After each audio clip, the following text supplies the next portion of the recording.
요한복음 17장 예수님의 겟세마네 기도는 크게 세 부분으로 나뉩니다. 1절부터 5절은 예수님 자신을 위한 기도, 그 다음에 6절부터 19절은 제자를 위한 기도, 그 다음에 20절부터 26절은 다른 신자들을 위한 기도입니다.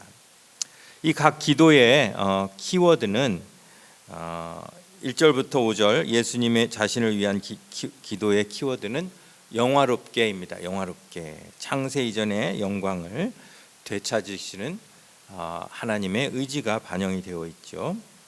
그 다음에 제자들을 위한 기도의 키워드는 보전입니다. 보전, 제자들을 말씀으로 거룩하게 보전하시는 예수님의 기도. 그리고 오늘 살펴볼 이 다른 신자들을 위한 기도의 키워드는 하나됨입니다. 하나됨.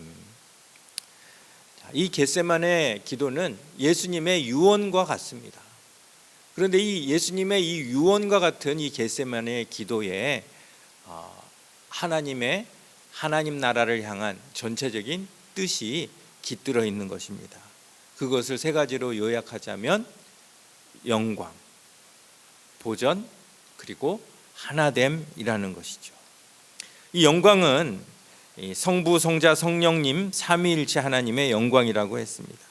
창세 전에 누리셨던 그 영광이 사람의 범죄로 인해 치명적 손상을 입게 되었고, 그 영광을 회복하는 일은 오직 사람을 범죄 이전 상태로 되돌리는 일뿐입니다. 그래서 예수님은 영생이라는 단어를 통해서 영광이 회복될 것을 말씀하고 계셔요. 영생은 단순히 우리가 지옥 갈, 우리가 천국에 간다는 그러한 뜻이 아니라, 이 영생이라는 단어에는 인간을 범죄 이전의 상태로 회복한다라는 그러한 의미가 있다는 것입니다. 그렇다면 보존은 무엇을 보존하시는 겁니까? 제자들을 세상에서 보존한다는 것입니다. 세상에 남아있지만 세상에 속하지 않은 그의 제자들을 진리의 말씀으로 거룩하게 보존하여 주옵소서, 이렇게 기도하고 계시는 것입니다. 그리고 마지막으로 하나됨, 이 하나됨은 신자들을 위한 기도입니다. 예수님은 아버지와 아들이 하나인 것처럼 성도들도 하나가 되게 해달라고 기도하셨습니다. 이것은 창세전 영광과도 연관이 있는 기도입니다. 자, 범죄 이전에 인간을 한번 보십시다. 자, 범죄 이전에 인간이 몇 명 살았어요? 이 지구상의 총 인구가 2명이었죠. 아담과 하와예요. 그런데 이 아담과 하와의 관계가 어떤 관계였습니까? 뼈 중에 뼈요, 살 중에 살. 온전한 연합체, 하나였다는 것입니다. 그런데 범죄 후 아담은 하나님께 이렇게 이야기를 합니다. 창세기 3장 12절. 하나님이 주셔서 나와 함께 있게 하신 여자, 그가 그 나무 열매를 내게 주므로 내가 먹었나이다. 자, 아담이 지금 누구의 핑계를 대고 있어요? 하와의 핑계를 대기도 하고 하나님의 핑계를 대기도 해요. 무슨 의미입니까? 더 이상 하나가 아니라는 것이죠. 내 책임이 아니라 하와의 책임이라는 것입니다. 하물며 하와가 받을 벌이 죽음이라는 것을 알면서도 아담은 하와의 핑계를 대고 있다는 것입니다. 결국 죄는 하나였던 인간을 둘로 분리시켰습니다. 아담의 갈빗대로 하와를 만드신 하나님의 의도와는 전혀 다른 방향으로 죄가 인도했던 것입니다. 이렇듯 죄는 하나님의 영광을 손상시켰습니다. 뿐만 아닙니다. 아담이 하와를 어떻게 부르고 있습니까?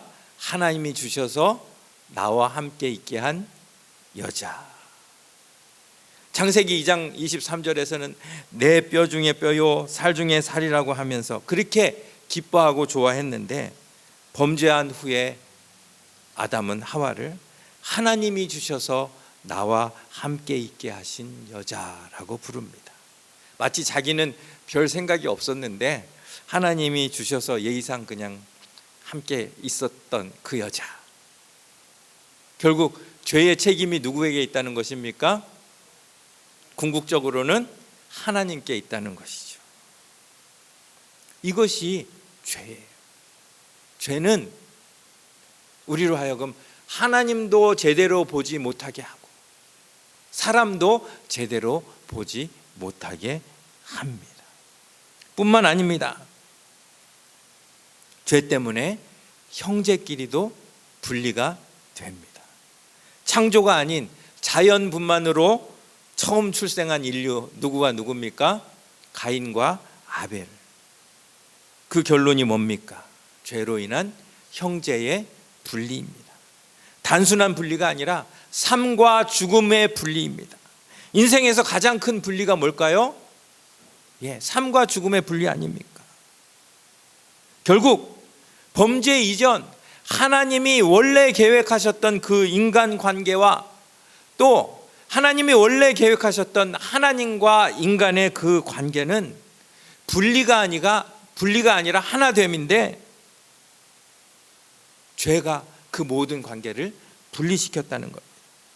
결국 요한복음 27장에서 예수님께서 모든 믿는 자들의 하나됨을 간구하시는 것은 그냥 단순히 우리가 그냥 흩어졌던 우리가 그냥 하나 되는 것, 그것을 보시기 위함이 아니라 사실은 창조 이전에 하나님이 원래 계획하셨던 그 관계, 하나님과 사람의 관계, 또 인간과 인간과의 관계를 다시금 회복시켜 달라고 기도하시는 것이라는 것입니다. 22절에 요한복음 17장 22절에 우리가 하나가 된 것 같이라고 표현하심으로써 창조시 인간이 부여받은 그 하나님의 형상은 바로 하나님처럼 하나가 되는 것이다 라는 것을 강조하십니다. 갈라지고 분열되는 것, 이것은 하나님의 형상이 아니라는 것입니다. 그저 죄의 결과라는 것입니다. 그것을 되돌리기 위한 예수님의 노력을 우리 한번 보십시다. 우리가 배웠던, 이제까지 살펴봤던 산상수훈으로 한번 돌아가 보십시다. 예수님은 율법과 예수님의 새로운 하나님 나라의 법을 비교하면서 말씀을 하세요. 그 차이가 뭘까요? 율법과 하나님 나라의 법의 차이가 뭘까요? 율법은 자꾸 분리시키는 거예요. 사람을 자꾸 나누는 거예요. 그런데 예수님이 새롭게 주신 법은 하나가 되는 거죠. 마태복음 5장 한번 우리 이미 살펴봤지만 한번 예를 제가 들어보겠습니다. 옛사람에게 말한 바 살인하지 말라, 누구든지 살인하면 심판을 받게 되리라 하였다는 것을 너희가 들었으나. 여러분, 살인이 분리입니까? 하나됨입니까? 분리입니다. 아벨을 죽여서 자신과 철저하게 분리시킨 그 가인의 죄를 지금 이야기하는 것입니다. 그런데 예수님은 분리가 아닌 하나됨의 새로운 법을 가르쳐주고 있습니다. 22절, 그러나 너희가 들었으나 나는 너희에게 이르노니 형제에게 노하는 자마다 심판을 받게 되고 형제를 대하여 나가라 하는 자는 공회에 잡혀가게 되고 미련한 놈이라 하는 자는 지옥불에 들어가게 되리라. 여러분, 형제에게 노하는 것은 분리입니까? 하나됨입니까? 분리예요. 물론 살인이 가장 큰 분리이지만 형제에 대하여 노하는 것도 분리입니다. 형제에 대해서 라가라는 것은 골빈놈 이런 뜻이에요. 별로 점잖은 욕이에요. 또 미련한 놈이라고 하는 것은 여러분 분리입니까? 하나됨입니까? 분리예요. 분리의 가장 극단적인 살인을 율법은 이야기하지만 예수님은 그 분리의 가장 처음 그 마음의 동기조차도 허용치 않는다고 말씀하시는 거예요. 조금만 예를 더 들어보겠습니다. 23절인데요. 자, 우리 한번 같이 읽어볼게요. 시작. 그러므로 예물을 제단에 들여다가 거기서 내 형제에게 원망 들을 만한 일이 있는 것이 생각나거든 예물을 제단 앞에 두고 먼저 가서 형제와 화목하고 그 후에 예물을 드리라. 자, 율법은 어떻습니까? 형제가 어떻게 됐든 율법이 지금 이야기하는 건 뭐예요? 지금 제사를 드려야 되니까 제사 먼저 빨리 드려라. 이것이 율법이에요. 자, 그렇게 됐을 경우에는 하나됨입니까? 분리입니까? 분리예요. 그런데 예수님은 뭐라고 말씀하세요? 제사보다 더 중요한 것은 하나됨이다. 그것이 창조 이전에 하나님이 우리에게 계획하셨던 것이기 때문이다 라고 말씀하세요.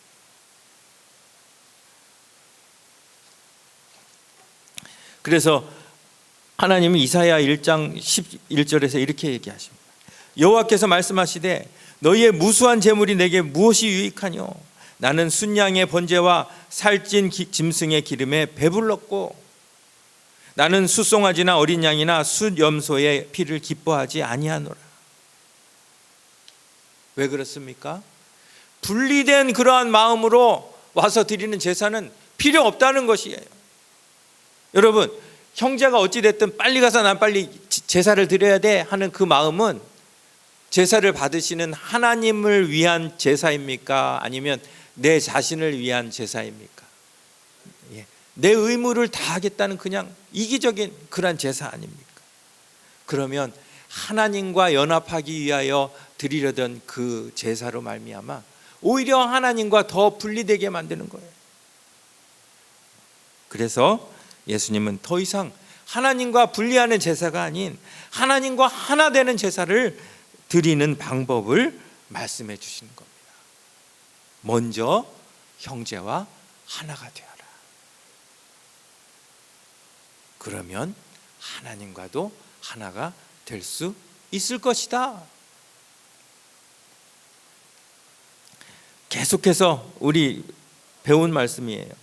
마태복음 5장 40절부터 한번 같이 읽겠습니다. 시작. 너를 고발하여 속옷을 가지고자 하는 자에게 겉옷까지도 가지게 하며 또 누구든지 너로 억지로 오리를 가게 하거든 그 사람과 심리를 동행하고 내게 구하는 자에게 주며 내게 꾸고자 하는 자에게 거절하지 말라. 자, 여기에 뭐가 담겨 있습니까? 분리의 정신이 담겨 있습니까? 하나됨의 정신이 담겨 있습니까? 하나됨. 하나 되기 위해서는 이렇게 하라는 것이에요. 조금만 더 가보겠습니다. 43절 44절 같이 읽습니다. 시작. 또 내 이웃을 사랑하고 내 원수를 미워하라는 것을 너희가 들었으나 나는 너희에게 이르노니 너희 원수를 사랑하며 너희를 박해하는 자를 위하여 기도하라. 율법은 이웃과만 하나만 되고 원수하고는 분리하라고 이야기하지만 예수님은 모든 사람과 하나 되라라고 말씀하시는 거예요. 이 모든 말씀의 요약은 뭐예요? 하나됨이에요. 하나됨. 하나님이 우리에게 예수님을 보내주신 진정한 의미가 뭘까요? 진정한 이유가 뭘까요? 바로 하나됨이에요. 첫째로는 하나님과 인간 사이에 분리되었던 관계를 하나 되게 만드시기. 두 번째로는 인간과 인간 사이에 분리되었던 관계를 하나로 만드시기 위해 예수님이 이 땅에 오시고 십자가에 죽으시고 부활하신 것이. 그래서 로마서 13장 10절은 이렇게 이야기합니다. 자, 우리 한번 같이 읽어볼까요? 시작. 사랑은 율법의 완성입니다. 왜 그렇습니까? 사랑은 하나 되게 하기 때문에. 사랑은 하나 되게 하는 힘이 있지만 미움은 분리시킵니다. 결국 율법이 우리에게 이야기하는 것은 하나됨이 하나됨. 그런데 그 하나됨이 여러분 살아보셨으니까 알지만 얼마나 어렵습니까? 분리되기는 쉬워도 하나 되기는 너무 어렵습니다. 하나님께도 우리가 예배를 드릴 때 어떻습니까? 여러분,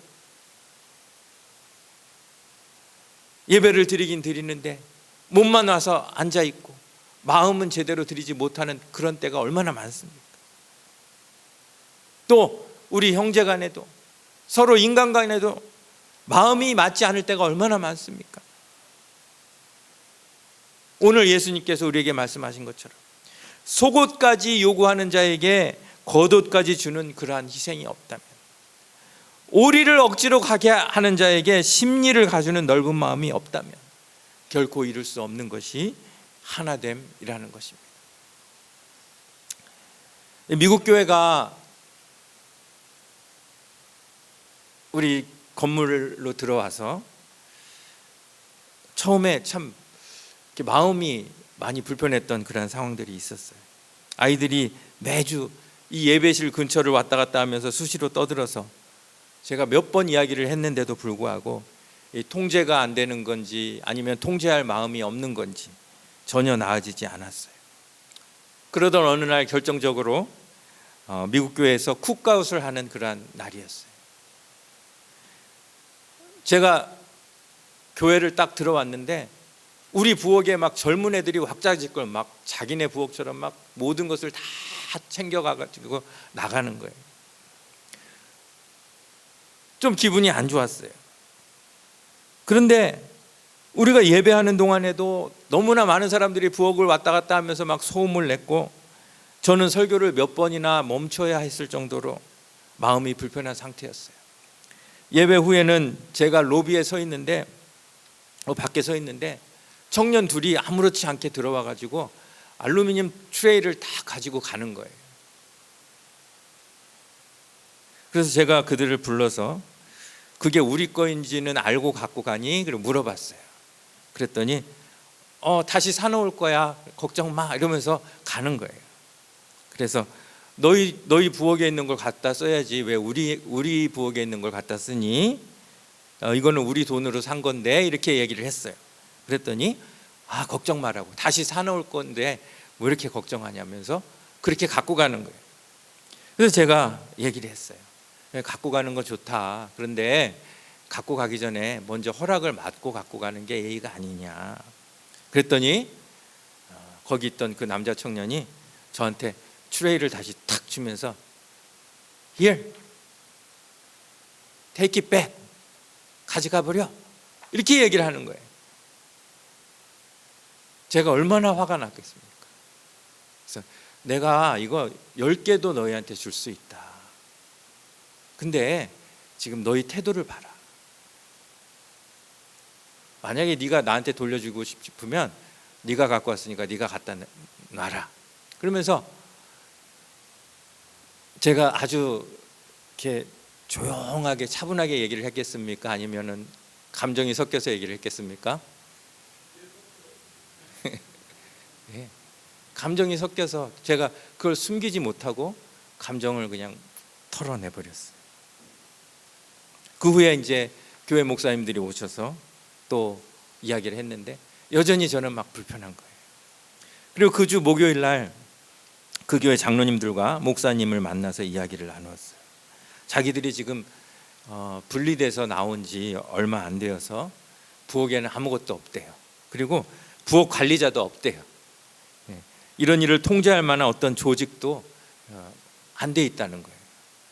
그러면서 지난 주일날 일어난 일은 정말 미안하다, 사과를 했고 자기들이 앞으로 지켜야 할 일이 뭔지 얘기를 해달라는 거예요. 그래서 최대한 우리 예배가 방해받지 않도록 우리 예배 시간에는 이쪽으로 안 왔으면 좋겠다. 그리고 부엌은 민감한 공간이니까 최대한 출입을 자제해야 되라는 그런 부탁을 하고 끝났어요. 그리고 그 후에 미국 교회에서 지금까지 우리가 부탁한 사항을 잘 지켜주고 계세요. 얼마나 감사한지 몰라요.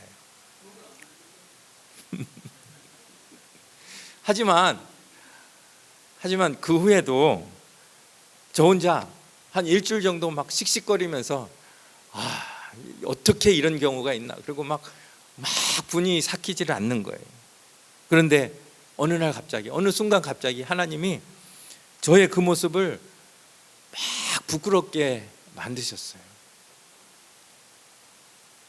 그 행동이 하나됨을 깨는 행동이라는 것을 느끼게 해주셨어요. 그래서 제가 이 일을 통해서 배운 게 있습니다. 믿는 사람이라면 어떤 경우에도 경우를 따지면 안 된다. 경우를 따지면 그때부터 그냥 싸움이 되는 거예요. 그때부터 그냥 분리가 되는 거예요. 경우를 따지는 순간 하나님 나라가 그냥 없어져 버려요. 내 자신도 잃어버려요. 그리고 그냥 패배자가 되는 거예요. 그래서 예수님 말씀대로 달라고 하는 자에게 주고 꾸고자 하는 자에게 기꺼이 주는 그런 마음이 없다면, 지금 예수님이 요한복음 17장에서 말씀하시는 그 하나됨을 우리 가운데 이룰 수 있는 사람이 있을까요? 어쨌든 그때 자기네들이 리플레이스 할 거라면서 당당하게 가져갔던 그 물건은 어찌 되었을까요? 한 달이 넘었는데도 사놓지 않았습니다. 그래서 이번 주에 장로님이 뭐 접시며 냅킨이며 컵이며 다 새로 사놓으셨어요. 하지만 그것 때문에 더 이상 마음이 불편하지 않아요. 오히려 기분이 그렇게 좋을 수가 없어요. 막 그 사람들 막 행사하는데 접시가 없으니 얼마나 발을 동동 굴렀겠어요. 근데 우리 거라도 있으니까 갖다 썼으니까 얼마나 감사합니까? 사실은 그날은 하나님께서 저에게 사랑과 하나됨을 실천하라고 주신 그런 기회였던 거예요.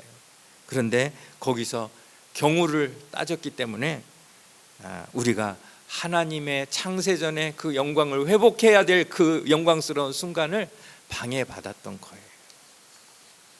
여러분, 우리 길교회가 존재하는 이유가 뭘까요? 우리 길교회는 왜 지금 이 자리에 서 있을까요? 제가 여러분 역사를 정확하게 알지 못하지만 분리되고 또 분리되고 또 분리되어서 어쩔 수 없이 분리된 모습으로 우리끼리 지금 이렇게 서 있는 걸까요?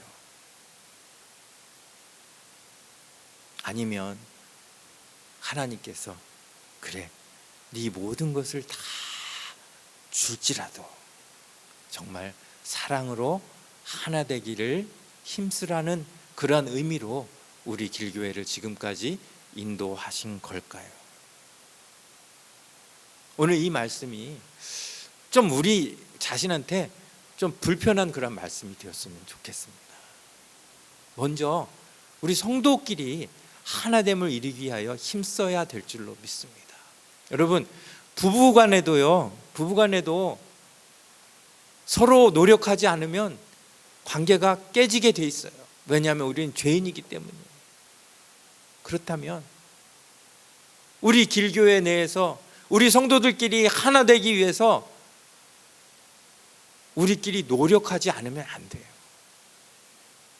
하나됨을 방해하는 그 어떠한 것도 우리 마음속에 자리 잡도록 내둬서는 안 된다는 거예요.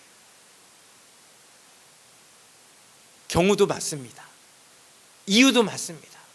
그런데 그런 거 다 내려놓고, 그래, 하나님이 우리에게 주신 이 하나됨, 그것을 이루려는 그 마음이 우리 마음 가운데 가장 1순위가 되어야만 이룰 수 있는 것이 하나됨이라는 것입니다. 그리고 우리와 이 캠퍼스를 같이 쓰는 다른 교회들, 미국 교회, 스페니시 교회, 그리고 또 교회 밖에 있는 그러한 사람들에게도 우리가 사랑을 실천하면서 하나됨을 그런 이루는 그런 저와 여러분들 될 수 있기를 바랍니다. 예. 근데 여러분, 이건 참 쉬운 일이 아니에요. 누군가를 사랑한다는 것은 저절로 이루어지지 않습니다. 손해를 각오하지 않으면 이룰 수 없는 거예요. 경우를 따지려고 하면 이룰 수 없는 거예요. 오늘 그 제 전화에 제가 9년 전에 페이스북에 올렸던 글이 떴더라고요. 그래서 제가 이게 뭐지? 그리고 이렇게 클릭을 했는데 여러분들하고 한번 꼭 나누고 싶어요. 무슨 글이냐면 이 사진하고 같이 제가 올렸던 글인데, 제가 이제 대학교에서 가르치고 있을 때 방학 때 하나님은 그런 마음을 주셨어요. 지금 그 시골에서 교사도 없고 뭐 성경학교를 인도할 그런 여력이 안 되는 그런 교회들이 있는데, 그런 교회를 한번 가서 우리 가족이 5명이 같이 가서 영어 캠프하고 여름 성경학교를 이렇게 한번 인도하면 어떨까. 그렇게 해서 제가 아는 목사님께 연락을 드렸더니 강원도 옥계라는 그 해변 마을이 있는데, 그 교회에 지금 여태까지 이제 다른 단체에서 와서 성경학교를 해줬는데 그 해에는 이제 포기했다는 거예요. 아무도 안 왔기 때문에. 그래서 그 교회가 있는데 그 교회로 좀 와주십사 이렇게 요청이 왔어요. 그래서 저희가 2박 3일 동안 여름 성경학교를 5명이 참 뭐 겁도 없이 그렇게 인도하고 온 적이 있습니다. 그래서 그 포스팅을 제가 한번 읽어드리겠습니다. 2014년 7월 23일 하나님이 하셨습니다. 우리 가족 5명이서 도저히 할 수 없을 것 같았던 영어 캠프 및 여름 성경 학교를 강원도 옥계교회에서 지난 3일 동안 은혜 중에 마쳤습니다. 처음에는 말썽을 부리며 말을 안 듣던 아이도 오늘이 마지막이라고 하니 손을 꼭 붙들고 안 놓아줍니다. 다 끝나고 나니 자기 집에 같이 가면 안 되냐고 합니다. 1년 365일 중 겨우 3일만 이 아이들과 함께 있을 수 있다는 게 안타까운 날이었습니다. 내년에도 또 오겠다는 약속을 했지만 어찌 될지 모르겠습니다. 다른 단체에서 성경학교를 하러 왔을 때는 교회 차량으로 가서 싣고 오는데도 아이들이 안 오려고 해서 힘들었는데, 이번에는 아이들이 자발적으로 오고 싶어 했다는 이야기도 들었습니다. 우리 가족이 힘들까 봐 하나님께서 애들에게 그런 마음을 주셨나 봅니다. 이번 성경학교 봉사를 통해 가장 은혜를 누린 사람들은 아무래도 우리 가족인 것 같습니다. 처음 해보는 봉사를 통해 서로가 새로운 마음을 갖는 계기가 되었습니다. 서로 하나 되는 느낌도 받았습니다. 우리를 통해 복음을 들은 아이들이 큰 믿음의 사람들로 자라기를 기도합니다. 삼척으로 돌아오는 길에 삼척 바닷가의 조각공원에서 감사하는 마음으로 가족 사진을 찍었습니다. 이 사진을 이렇게 올렸어요. 뭔가를 이룬 듯한 뿌듯한 그런 표정 아닙니까? 그렇죠? 자, 그런데 제가 거기 봉사하러 가가지고 막 경우를 따지고 막 이놈들 막 그러면서 했다면 어떻게 되겠습니까?